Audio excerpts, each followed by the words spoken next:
Come in. Welcome. I'm E.G. Marshall. Of all the promises a man or woman can make, I can think of no two more solemn and morally binding. The first, the answer to the question, do you take this man to love and to cherish, to honor and to obey, in sickness and health, as long as you both shall live? And the other, the Hippocratic Oath. This phrase in particular, whatsoever house I enter, there will I go for the benefit of the sick, refraining from all wrongdoing or corruption, and especially from any act of seduction. Our mystery drama, The Edge of the Scalpel, was written especially for the Mystery Theater by Ian Martin and stars Teri, Keane, and Gould. It is sponsored in part by Buick Motor Division and Anheuser-Busch Incorporated, brewers of Budweiser. I'll be back shortly with Act One. Somebody still cares about quality. To the Budweiser people, that's a lot more than just words. It's a commitment to continue brewing Budweiser the way it's always been brewed. With care, with pride, without compromise. And it's a promise to everyone who enjoys great beer that there's one thing they'll always be able to count on. That one-of-a-kind Beechwood-aged Budweiser taste. A taste that speaks for itself, loud and clear. Hear it talking? And when you say Bud, you say you care enough. You only want the king of beer. When you say Budweiser, you said it all. Anheuser-Busch, St. Louis. Hey, Mom, what's for dinner? Hey, Mom, what you got?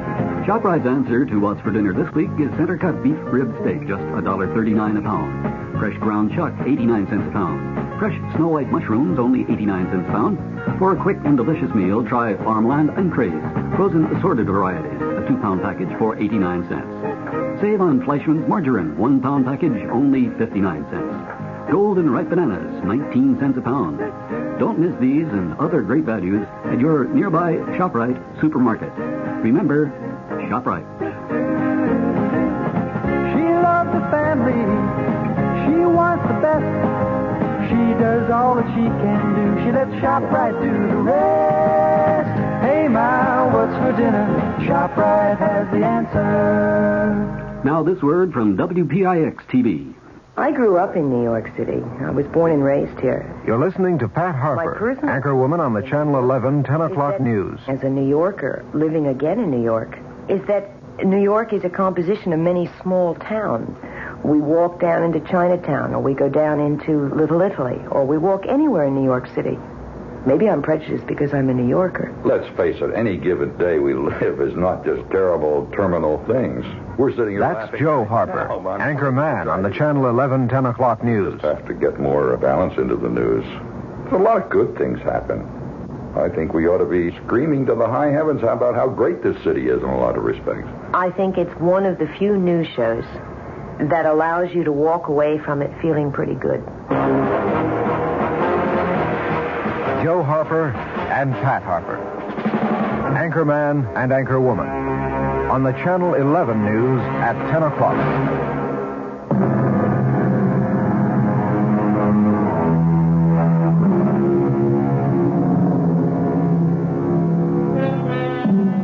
The Edge of the Scalpel. This is the story of a surgeon who walked it, who poised it above his deadly rival, literally holding the life of the man on the operating table in his hands. Let us follow the tall, gaunt man there who looks 10 years older than his 38 years, whose aging face still retains the good looks and the mark of a spoiled and petulant youth, who walks slowly, leaning on a cane for support, to the main nurse's desk at Guardian Hospital. Excuse me. I want to see Nurse Stewart, Nurse Carrie Stewart. Oh, Nurse Stewart has duty for another 3/4 of an hour. If you want to walk over to the waiting room... Walking is not my strong suit, as you can see. Will you ask her to come down here or put her on page? Oh, I can't page a nurse. Well, she won't mind. I'm her husband. Oh, why, bless me. How do you do, Mr. Stewart? How do you do, Nurse McGrath? You know me. Well, why not?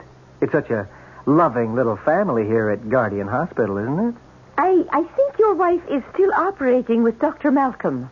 That's exactly what bothers me. I'll be waiting for her right by the elevator as soon as she's ready to see me. Thank you for saving another patient for me, Dr. Malcolm. Well, thank you for the correct diagnosis, Dr. Kowalski. We make a team. We all make a team. Right, Gary. Kirk, what would you do without her? I'd hate to speculate, Ted. Or have you speculated? Oh, come on, Kirk. My reputation as the hospital Lothario is all gossip. I play the field. Now, with you and Carrie, that's different. Here's the elevator. Care to join us? Nope. Three's a crowd. Forget it, Ted. Carrie is my surgical nurse. Sorry about that. He didn't mean anything. Maybe it's my guilty conscience. Coffee? A nurse and a doctor? Well, protocol is no problem to the Chief of Surgical Services. I'll exercise a command. Coffee. I'm yours to obey. I wish that were true. Kirk, don't, please. You never know who might... Surprise, Carrie. Your loving, if lame, husband. Joe, what brought you here? A question maybe I should be asking. Hello, Mr. Stewart. Nice to see you again. Oh, Dr. Malcolm. At the moment, I feel like the usual third wheel. Obviously, you are happy about something special. The most fantastic operation, Joe. Kirk, Dr. Malcolm just saved a man from certain death. I don't think your husband is interested in hospital small talk. Small talk? It was a miracle. A miracle? Oh, I hope I'm not interfering with it. The miracle has already taken place. I was just asking your wife to my office to have a cup of coffee. Won't you join us? I'm afraid I can't. Unless it's for some special consultation. No. Perhaps I could be allowed to steal my wife away. You can scarcely steal what is your own, Mr. Stewart. If you'll excuse me. Certainly. Did you have to go out of your way to be rude? Was I? Oh, I didn't notice. Could I sit down for a moment? Of course you can. You shouldn't be on your feet this much anyway. What brought you out here? Loneliness. Sick of looking at nothing but four walls. So I took a bus and ended up downtown feeding the pigeons. Well, it's a nice thing to do, but not to the point of exhaustion. I feel they're my kin. They walk as clumsily as I do. Only they have wings to spread and fly. Joel, why do you fight the operation that could help you? Dr. Malcolm tried to explain... I'd like to forget Kirk Malcolm. And he'd be the last person I'd be likely to tell I'm scared out of my skull of an operation. Carrie, drive me home. I can't. I'm still on duty. Well, can't you beg off? No way. We're shorthanded. Back in the same old circle. Everyone has a duty but me. You have one. Go back to work. You know there's always room in advertising for your talent. Joe, please, I should be back on the operating floor. Why did you come here? Not to spy on you, Carrie. Whatever you think. Just that my legs gave out. I couldn't face the bus ride home. Excuse me, Carrie, but OR just called down for you. Emergency. Oh, thanks, Mac. I'll be right up. Oh, I'm sorry to chuck it in your lap. Joe, here are the keys. You take the car. I'll take the bus. If only we could go back to where we started, Carrie. It was good, wasn't it? Yes, Joe, but... Look, I cannot talk now. I've got to go. A busy little breadwinner. But just hang on to one thought, lover. I'll never be satisfied with the crumbs.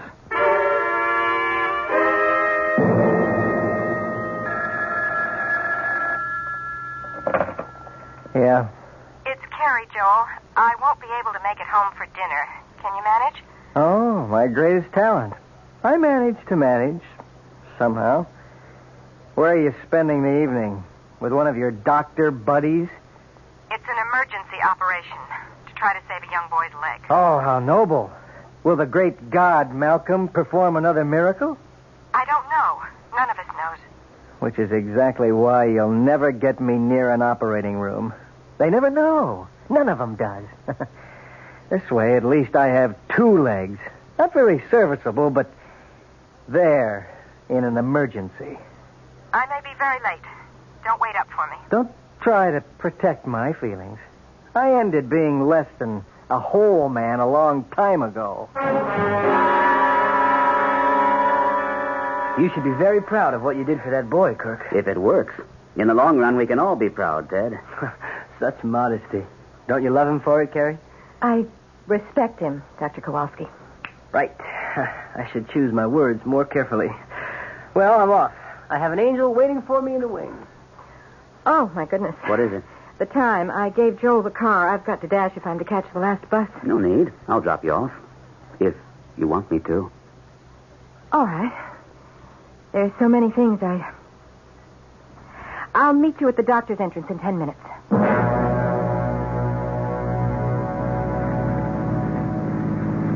I thought inviting you to dinner might help you understand the way things are. You mean with Joel? What can you do with a man who refuses to take advantage of what surgery might do for him? Convince him that it can. He's scared, Kirk. He needs to find somebody he can place all his trust and faith in. I'm scarcely the man for that. You almost managed to convince him last night. Is that the only reason I was invited? You know it was. Oh, Carrie, darling. Kirk. I'll lay it right on the line, Carrie. He's afraid he wouldn't be able to hang on to you if you knew he didn't need you anymore. He has every right to hang on to me as long as he wants. Isn't that a little masochistic?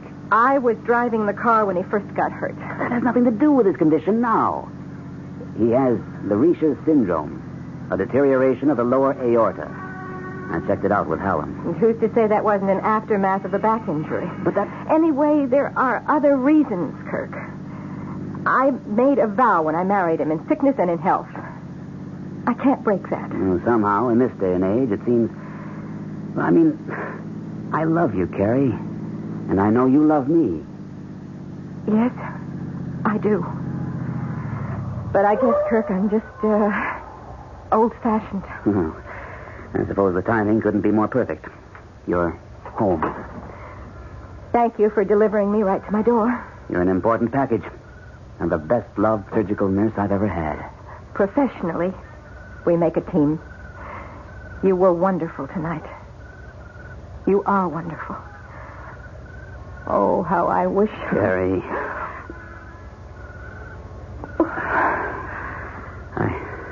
I apologize for that. You should. It has no future.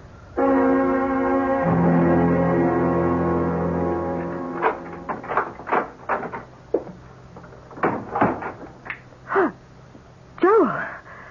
You startled me. I just thought I'd throw a little light on the subject. I gather it was a successful operation? It'll be a year before we know that for sure. Funny, I thought you'd already gotten far enough to predict results. Joe, I don't quite know what you mean, but I do know I don't feel like matching rapiers tonight. I am tired, and I want to go to bed. I'm not stopping you. Good night, Joe. Aren't you going to kiss me goodnight, too? So you saw. I've been waiting all evening. And watching. Well, it didn't mean anything. Or if it did, it was an end. Not a beginning. Whatever you say, Carrie.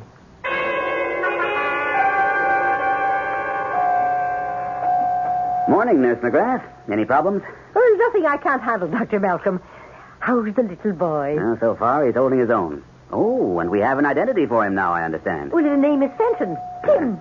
His parents are waiting in your office. All right. There's some reporters waiting to see you, too. Why not? You're famous. Morning, Mac. Morning, Dad. Good morning, Dr. Kowalski. And indeed, you are, Dr. Malcolm. Oh, you must be very proud of what you accomplished last night. Well, it balances out. Oh, Mac, has Nurse Stewart checked in yet? No, she called in earlier to say she'd be delayed. Her husband isn't feeling well. Oh? Anything serious? No, she didn't say. Any message we can give her? Well, no, it's a personal matter. I'll be in my office with Tim's parents. Now, what kind of a personal matter would you suppose exists between Carrie and Kirk Malcolm? Sure, if it were common knowledge. It couldn't be very personal now, could it? Meaning mind my own business, huh? You said it, Doctor, not I. Well, it is sort of my business because Dr. Malcolm is my friend. Mac, you know the hospital better than anyone. You've been here longer. But I came with the cornerstone. Are there rumors going around about Carrie and... But I didn't plant the grapevine. and I feed it no nourishment. All I'm worried about is that any hint gets to the Iron Duke upstairs. If old Hadley up in administration noses out what's being whispered around, we could lose Dr. Malcolm and Carrie. I wouldn't want to see that. Oh, nor me.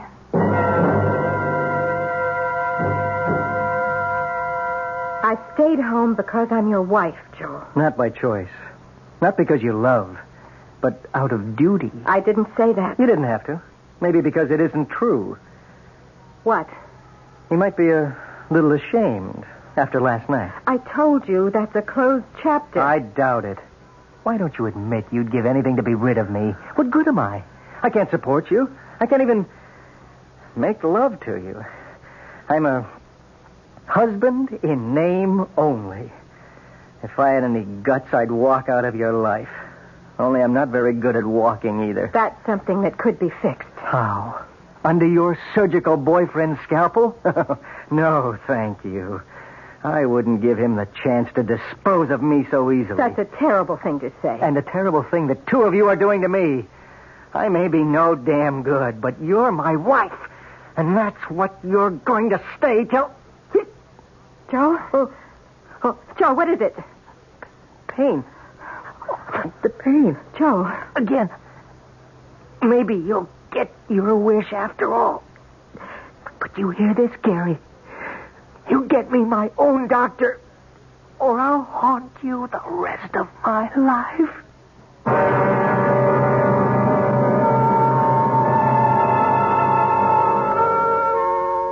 An intriguing situation.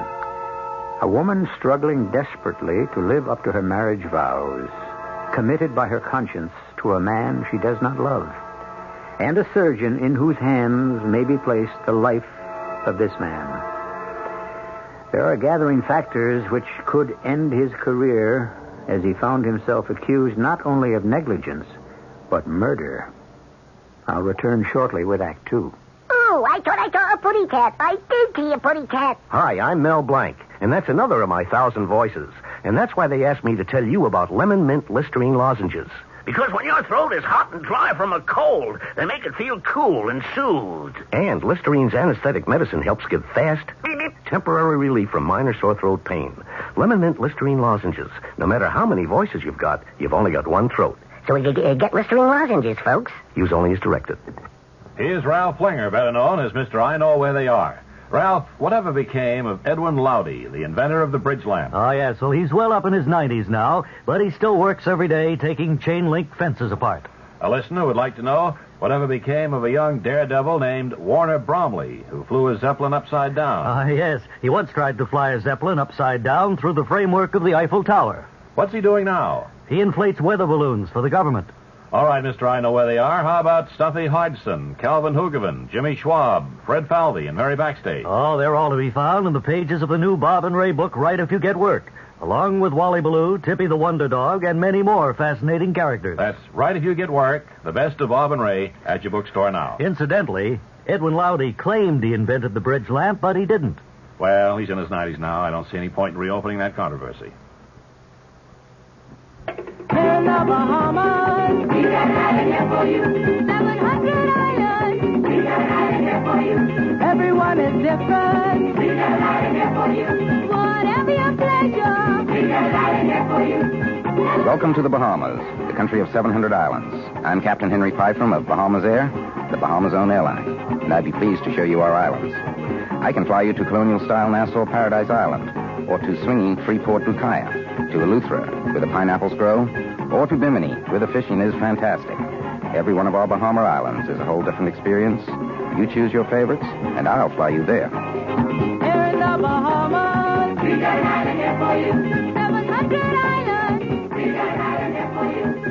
Flights leave every day for the Bahamas, the country of 700 islands. Shouldn't you be on one of them? See your travel agent or call toll-free 800-327-0787. Bahamas Tourist Office.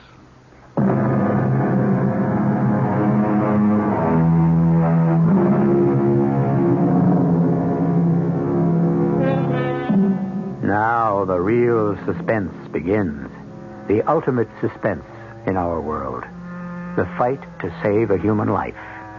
As the door to the emergency room opens, Carrie turns toward it, her face drawn and strained. A nurse and orderly wheel Joel out, now mercifully unconscious. Doctors Kirk and Kowalski follow. Orderly, take Mr. Stewart to room 416. Dr. Kowalski will be in charge for the moment. You want him prepped for surgery?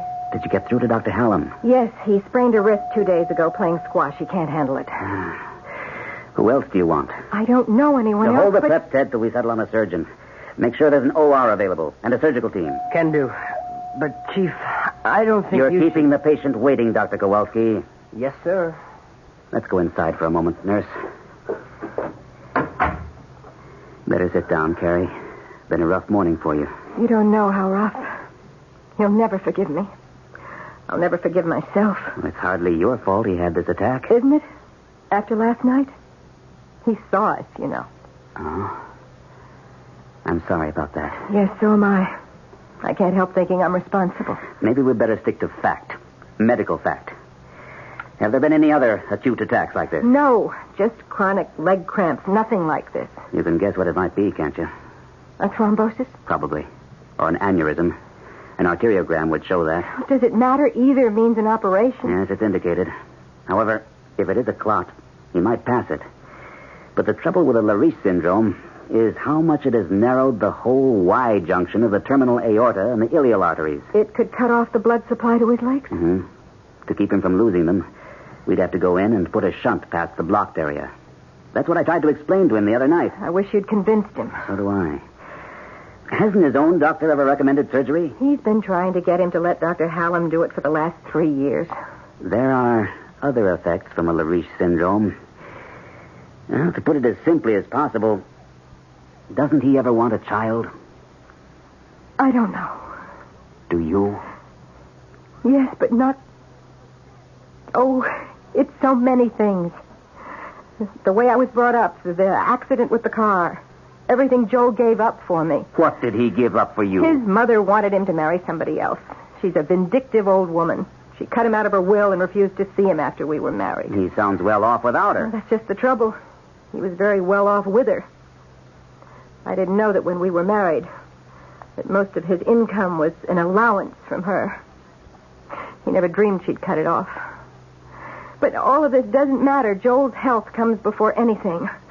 Kirk, with Dr. Hallam out, I don't know who else to call in. He suggested Dr. Ross. No, he's too old for this. And there's nobody else here at the hospital but Dr. McNeil, and I think he's awfully young for this. He wouldn't want the responsibility. Nor would I allow him to take it as chief surgeon. So, will you operate? Well, let's see how it goes. If the situation is an emergency, and you can convince him to sign the waiver for me to operate, I'll perform it.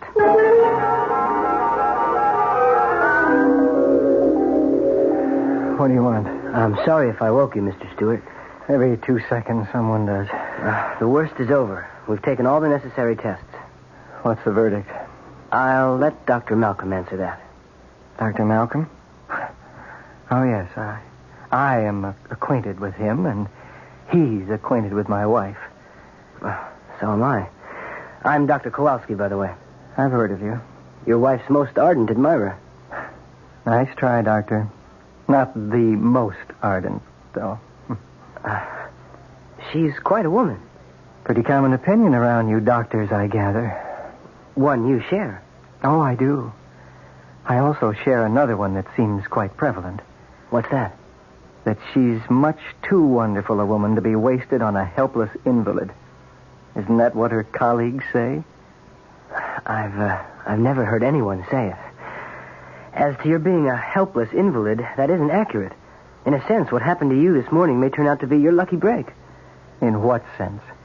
Well, you could have gone along for years with a chronic circulatory condition. Now that it's acute, something has to be done about it. An operation? That's up to Dr. Malcolm. Oh, no, my friend. It is not. Only over my dead body. How's the patient, Dr. Kowalski? Just fair, Dr. Malcolm. Forgive me, Carrie. That's all right. I want to know. Okay, this is right to the roots. There's advanced claudication in the lower extremities. I'd say immediate operative procedure is indicated. Does my husband agree? I didn't tell him directly. I said that was up to The surgeon. Well, then let's settle it right now. Why don't you have a talk with him first, Carrie? All right.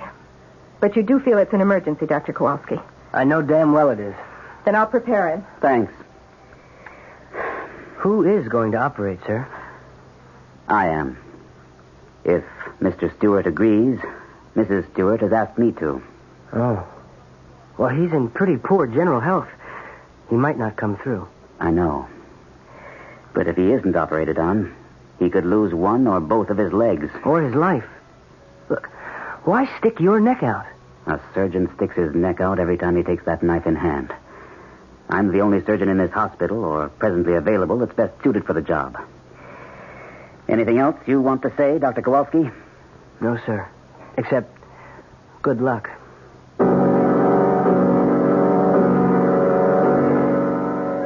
What will they do, Carrie? Stop the pain, or can they really put me all the way back to what I was before? There's every chance they can. You sound pleased at the prospect. Why wouldn't I be? Joe, I want to see you healthy and complete. So you can walk out on me at last? You should know me better than that. Okay. Okay, you win. But first, if I agree to an operation, do you promise never to leave me? I promise. Then let's get Dr. Hallam and get this over with. Hallam? Well, isn't he the surgeon? He sprained his wrist. He's not available. Well, then who else? The finest surgeon you could want right here in this hospital. Malcolm? Yes. You think I'd let him touch me? The man who wants you every bit as much in the world as I want you? Joe, where a surgeon is concerned, there are no emotions involved. But where love is concerned, there is nothing else. I can only judge this by myself. And I tell you, if I were in his spot and had the chance... The pain. I can't... Help me, Teri. Oh, I am in such terrible pain. Help me.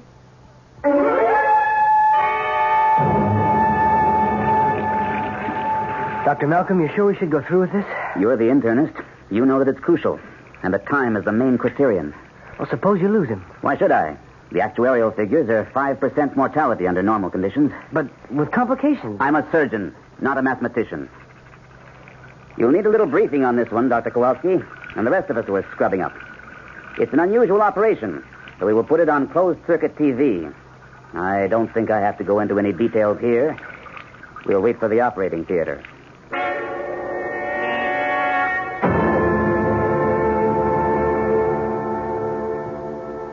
Blood pressure? 200 over 120. I don't like that. Still, there was bound to be hypertension. How long are we going to be, Dr. Malcolm? Not less than 3 hours is my guess. Could be twice that. Ask Dr. Frost on anesthesia if he can hold him. Nurse, let me see your instrument tray. You can switch on the closed-circuit TV now. For most of you observing this operation, this will be your first experience with a Lariche syndrome. The patient involved is at a critical stage, since a large thrombus or blood clot is cutting off the main circulation to the interior organs and the lower extremities. So, operative procedure is mandatory. Is everyone ready, Dr. Kowalski? Ready, Dr. Malcolm. Very well. Nurse, skin knife.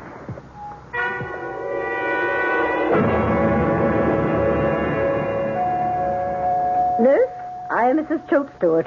My son is being You? Hello, Mother Stewart. Yes, me at the same old stand. Never mind you. What about Joel? Is he all right? He's on the operating table right now. How could you allow it? It wasn't a matter of allowing it. He has a thrombosis.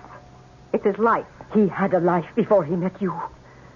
Who is the surgeon, may I ask? Dr. Hallam? Dr. Hallam had an injury. He wasn't able to operate. Well, didn't he suggest a replacement? Yes, but... But what? Mother Stewart, please...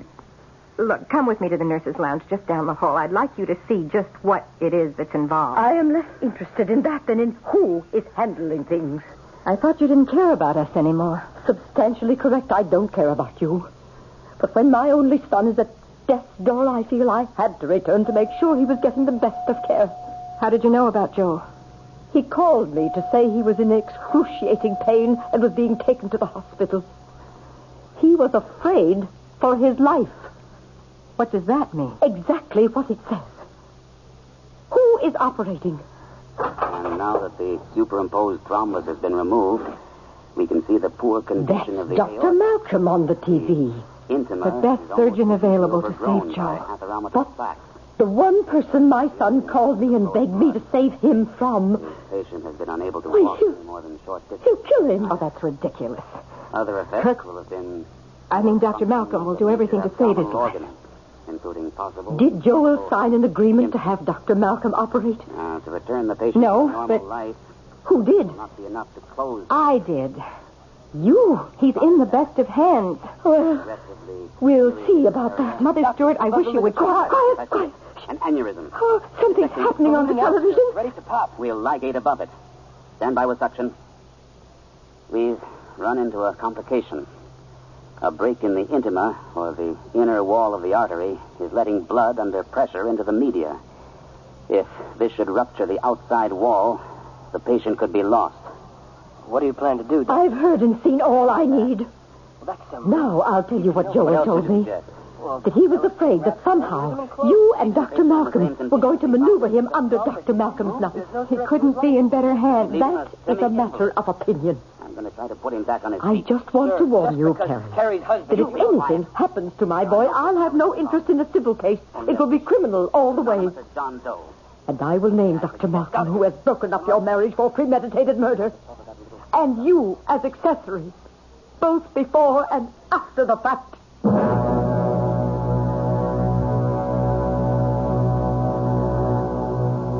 In the operating theater, the drama of life and death is played out according to established rules. Or is it? And watching the drama, two women are as completely involved as if the instruments were in their hands. I'll return shortly with Act 3. Isn't it nice to know you're free? To see the things you want to see. To touch the heights you dare to reach. To know you're all that you can be. In the Free Spirit Department, Buick's midsize 1976 Century has a lot going for it. Efficient size, lots of room, neat things like that. But Century offers bonuses. It's a Buick, remember, which says one heck of a lot about how nicely it takes care of you. And Century does something for the sake of efficiency that no other American midsize car does. It comes with a V6 engine, and a Buick V6 at that. Century, the spirit will move you. Free spirit, you've gone the ways of the wind. How it's gonna be your spirit's free. We're all a little leery of the dark. That's why some lonely night, you'll be glad you bought a Delco battery. A Delco quality battery with instant starting power. Delco batteries. Some lonely night, you'll be glad you bought one. Enter the AC Delco Energizer Sweepstakes. Win a Holland America cruise for two at Wasco Auto Supply, 139 Nassau Avenue at McGinnis Boulevard in Greenpoint. How long has it been since your car had a tune-up? If it's been too long, it could cost you money. Money for gas now, money for expensive repairs later. Save yourself some money with a tune-up at your Long Island Oldsmobile dealer, the dealer who handles quality AC Delco parts and is known all over the island for service reliability. Drive in soon to your Long Island Oldsmobile Network dealer for a tune-up with AC spark plugs and Delco points and condensers. Your Lion dealer in Freeport is Addy Oldsmobile, and in Great Neck, it's Belgrave Motors. The scene is a commercial bank in New York State.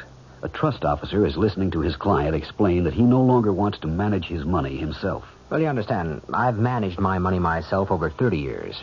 Like doing it. But now, well, we'll be traveling a lot. I can't be worrying about dividends on the golf course. Is there some way... There's a trust. Oh, not part of a will. Well, I've already arranged... No, not part of a will. A living trust or an investment management program. I see. You don't mean one of those in-trust for joint savings accounts, do you? I believe in investing... Oh, no. Our investment people manage your money as you would manage it yourself. Take care of all the day-to-day details. And you'll probably find the fee is tax-deductible. Well, if I'd known that a couple of years back... Well, now you know. Ask to see a trust officer next time you're in your local commercial bank to help protect your family's future. A message from the Trust Division of the New York State Bankers Association.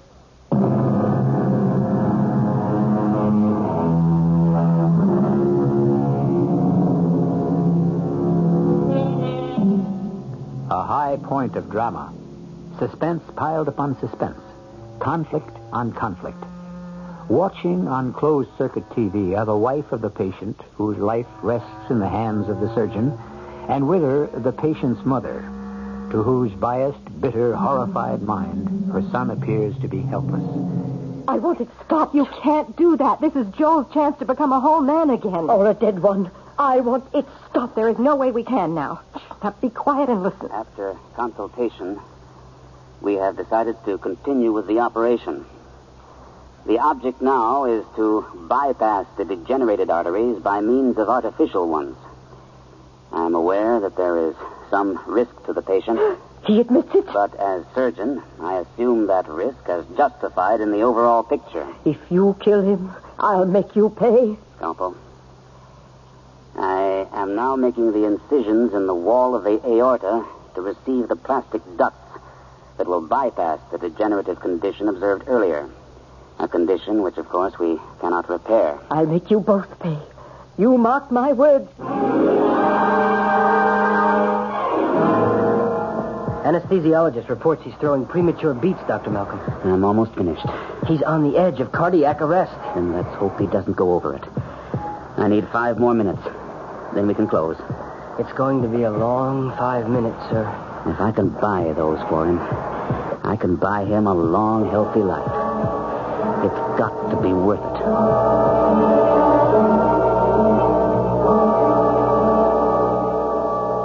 How much longer do I have to wait here till someone tells me whether my son is alive or not? Mother Stewart, you know he's alive. You saw on the monitor and heard the end of the operation. He looked more dead than alive after all that. Joel came through it. He lived. And he's going to be everything he ever was before. Then why isn't someone down here to tell us so? Because it takes a few minutes for the surgeons to clean up. The first moment he can, I'm sure Dr. Malcolm will be down to give his report. Kirk? Nurses call doctors by their first names? So Joel was correct. Yes, I'm sure he'll be down to report to you. Not to me. He doesn't even know I'm here. He should be here any moment. Oh, I don't want to talk to him. I don't want to even be near him. Not the man who planned to break up my son's marriage. You were the one who was against Joel marrying me. I should think you'd have been glad to have any excuse for something to break it up. Oh, is that what you have in mind? You think I'd permit a little snip like you to walk out on my son? I have no intention of walking out. As long as Joel wants me, I'm his. If I know Joel, he'd never allow you to make a fool of him. It must have made you pretty desperate to attempt anything like this. Sorry I took so long. I'd have phoned, but I thought you'd rather hear the news in person. I'd like to hear it, too. I happen to be his mother. This is Dr. Kowalski. Since I have been sitting here for hours watching him on that TV screen, I'm quite aware of that. And of other things. You were against the latter half of this operation, Dr. Kubelski, or whatever the name is, correct? Against? Mother Stewart, Dr. Kowalski was only expressing an opinion as an internist when he was asked. I don't recall his being asked. Am I to understand my son is still alive? Of course. He came through very well. There's every hope for him. Every hope for what? I don't quite understand. His life? Naturally. And beyond that? It's not up to me to make predictions, especially till he comes out from under the anesthetic. And who's in charge of that? Dr. Malcolm. He's in the recovery room with a battery of nurses and doctors. I want to see Joel. Oh, well, that wouldn't do any good for several hours yet. Either to you or to him. Very well. I shall wait here. I want to be the first to see him. By hospital procedure, it would be his wife. His wife and I can straighten that out between us. I just want to be sure I am notified at the first moment.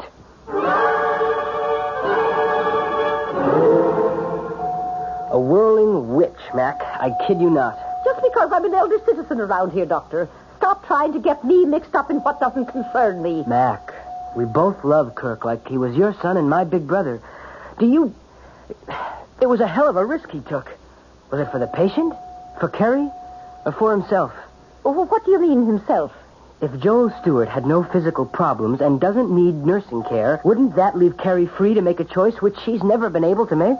Since there's not a damn thing you can do about it. Mind your own business. Welcome back, Mr. Stewart. I got through it, Doctor. You have a remarkable will to live. I told my wife I wanted to die. Your conscious wish, perhaps. Your unconscious was much stronger. And what was your wish, Doctor? To keep you alive. It's my practice, when I can. Even when you're in love with the patient's wife? I won't answer that. Would you like to seek your wife? I suppose so. I'll bring her in. Oh, Dr. Malcolm? Yes? I suppose I should thank you. It's not necessary. I really shouldn't.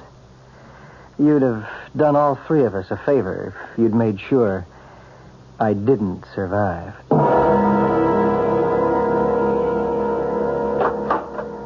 Well, Carrie, it looks as though... Excuse me, Dr. Malcolm. I don't believe you've met Joel's mother, Mrs. Choate Stewart.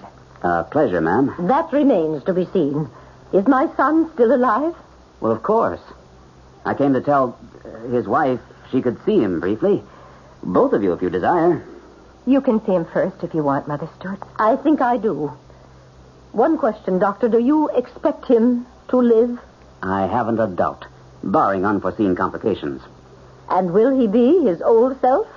If you mean physically, I confidently expect, with therapy and proper care, in 3 months he'll be as active and healthy as all of us. I want to see him. All right. Nurse, take Mrs. Stewart to the recovery room. Shall we go along? No. Give Mother Stewart a little time with him alone first. Very well. Shall I accompany you? I would prefer to see him alone. As you wish. If you'll just go with the nurse. Quite an old battle axe. Well, that's about the politest name I can think of for her. Oh, Kirk, you took some awful risks. I did what I felt had to be done. Not just for me. Of course not. I mean, it wasn't in your mind or your heart that if Joel was no longer an invalid, then perhaps you and I... Not while I was operating, no. But now it is. No, it's too late. Whatever else might have been possible before, I promised Joel if he had this operation, I would never leave him. So, please, Kirk, let's leave it at that. If you love me. I just can't take any more. If I love you. Well, let's put it this way, Carrie. Because I love you, I leave it. It's a matter of conscience. Thus, conscience does make cowards of us all. That isn't fair, Kirk. I can't renege on a promise. I guess I wouldn't ask you to. So, this is the end for us? There never was a beginning. Now I must go to my husband.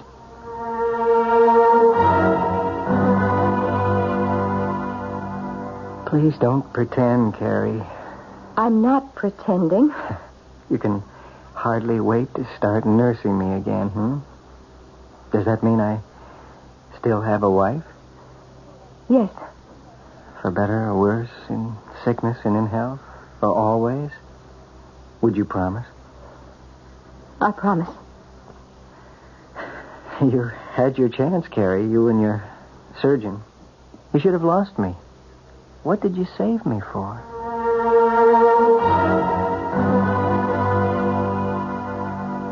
I'm a hard and unpredictable old woman, Carrie. And I've learned a lot of things today. A respect for others that I give seldom and grudgingly. A recognition of my own selfishness and of your unselfishness. The dedication of your surgeon, Dr. Malcolm. The weaknesses in my own child, some of which he inherited from me. Mother Stewart, let me finish. It will be a long and expensive convalescence. I can afford it. You can't. He will mend physically, but all the flaws in his character, which I see so clearly for the first time, will still be there. When I told him I would remake my will in his favor and renew his allowance, He jumped at the chance. Mother, I can manage. I am perfectly willing. I know you are, Carrie. And now that it's too late, I wish you were to be my daughter-in-law. I don't understand. Everything I offered Joel was contingent on one thing. That he gave you your freedom. It didn't take him a second to make up his mind. But he needs me. No, he needs a crutch. I can provide him all the various sizes and shapes he needs. You and your Kirk put my Joel back on his feet. Now let me do the same for you. There's one thing your surgeon, no matter how sharp his scalpel, could never do. Cut the umbilical cord. I've set you free from Joel. How can you answer for him? It's all been discussed. I can answer. And what about me? It's my unwedding gift to you. Whatever your heart most desires.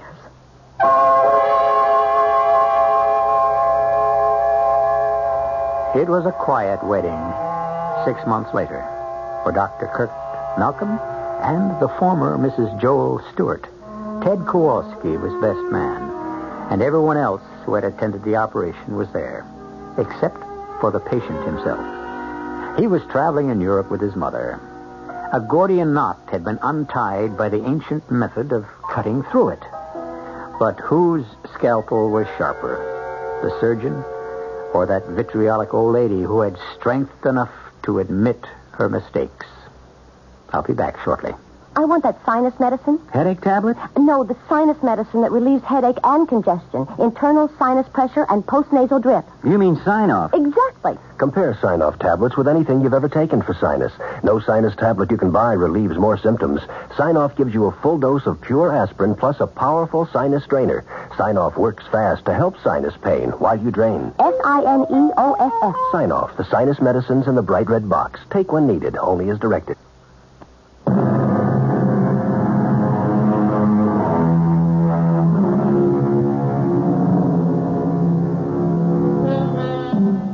One last quote from the Hippocratic aphorisms, which seems fitting to close this case history. Life is short and art is long. The crisis is fleeting. Experiment risky. Decision difficult. Not only must the physician be ready to do his duty, but the patient, the attendants, and external circumstances must contribute to the cure. Our cast included Teri Keane, Gordon Gould, Don Scardino, Robert Kaliban, and Joan Shay. The entire production was under the direction of Himan Brown. Radio Mystery Theater was sponsored in part by Listerine lozenges and Sign-Off, the sinus medicines. This is E.G. Marshall inviting you to return to our Mystery Theater for another adventure in the macabre. Until next time, pleasant dreams.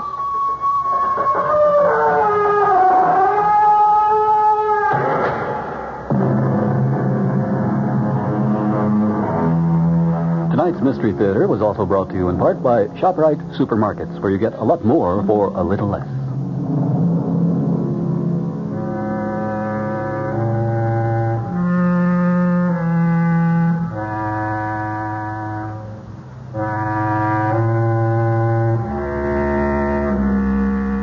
The preceding program was furnished by CBS Radio. Your dial is set for 15 minutes of late news with John Scott reporting.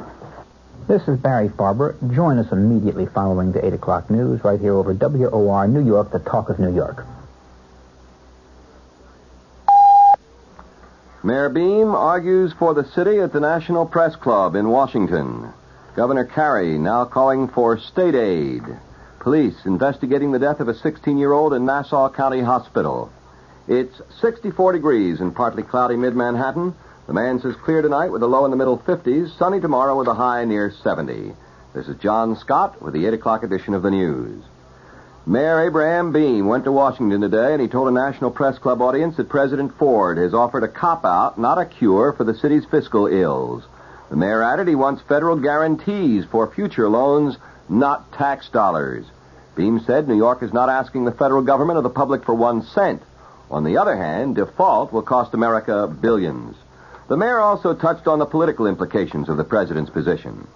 A look at the record of public discussion on this issue shows that the great weight of expert opinion is opposed to the administration's casual analysis of the local, national, and even international impact of a New York City default.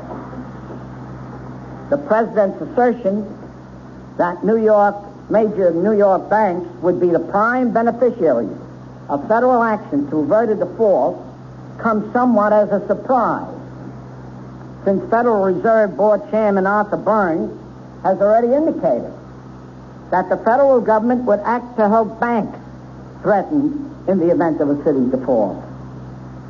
The administration's concern seems to begin and end with the banks and with the credit markets. However, default, like all other economic disasters, will most affect the innocent, the powerless, and the least resilient members of our society. Governor Carey asked the federal government today for a $576 million loan. The governor says the money is needed to head off default by 4 state agencies that are handling $2.5 billion in construction projects. In a letter to President Ford, Carey said the Housing Finance Agency, Medical Care Facilities Financing Agency, Dormitory Authority, and Environmental Facilities Corporation face imminent default. The reason, Carey said, is because the investment community has been scared off loans to governmental agencies since the president's recent speech calling for bankruptcy by the city of New York.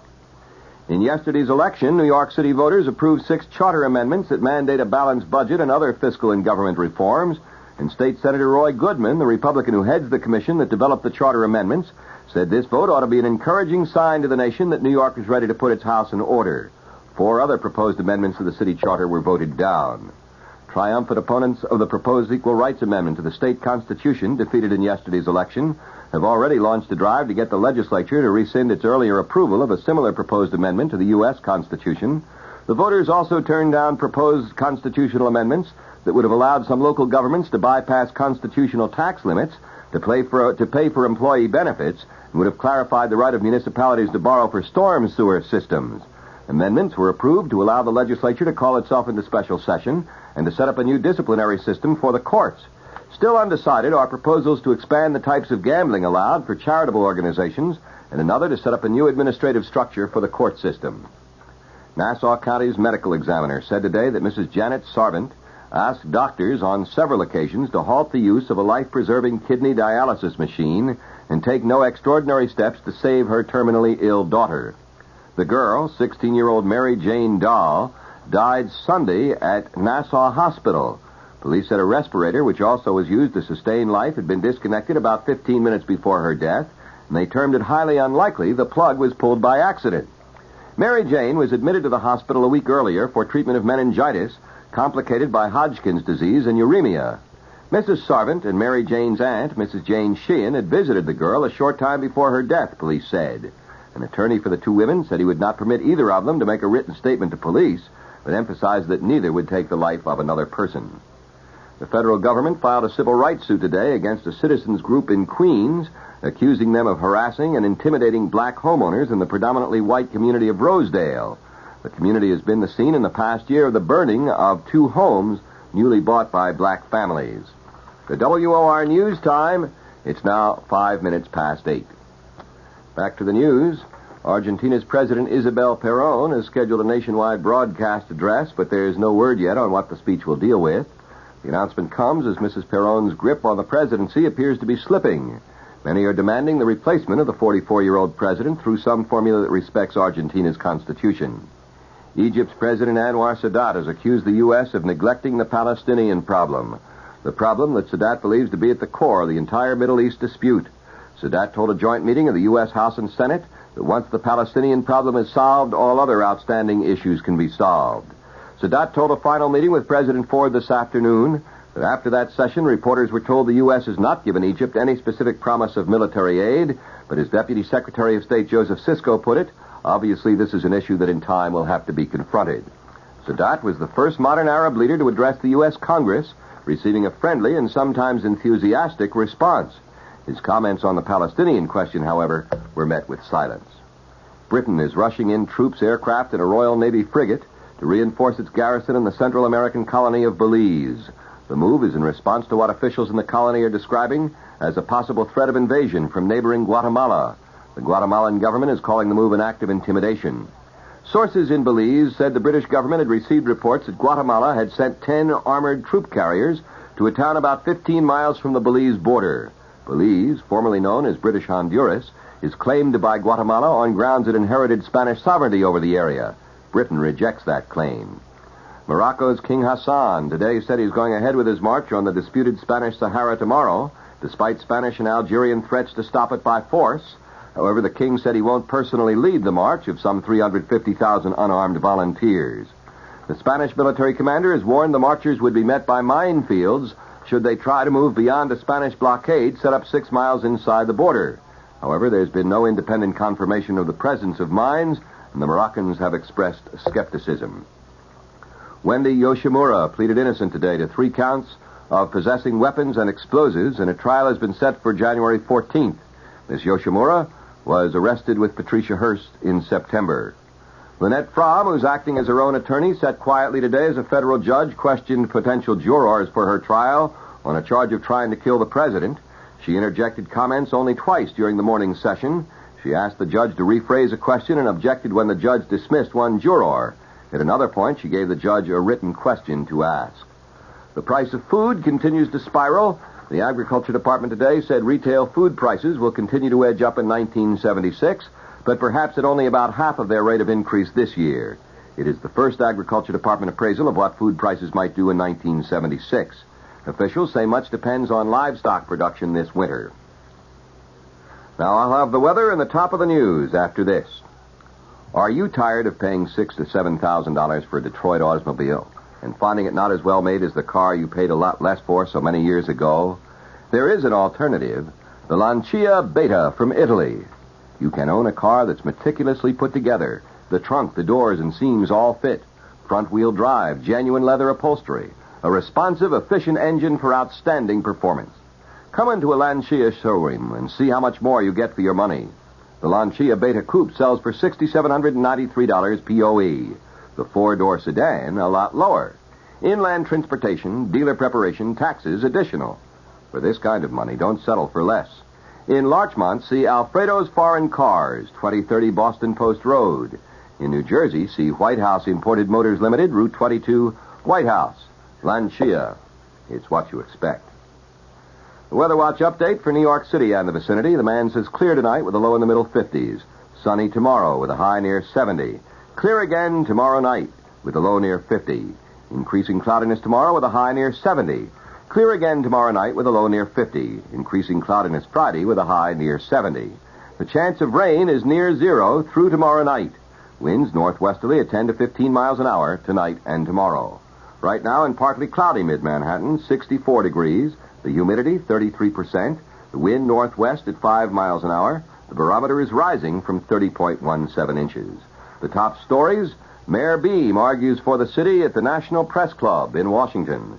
Governor Carey calls now for state aid. Police investigating death of 16-year-old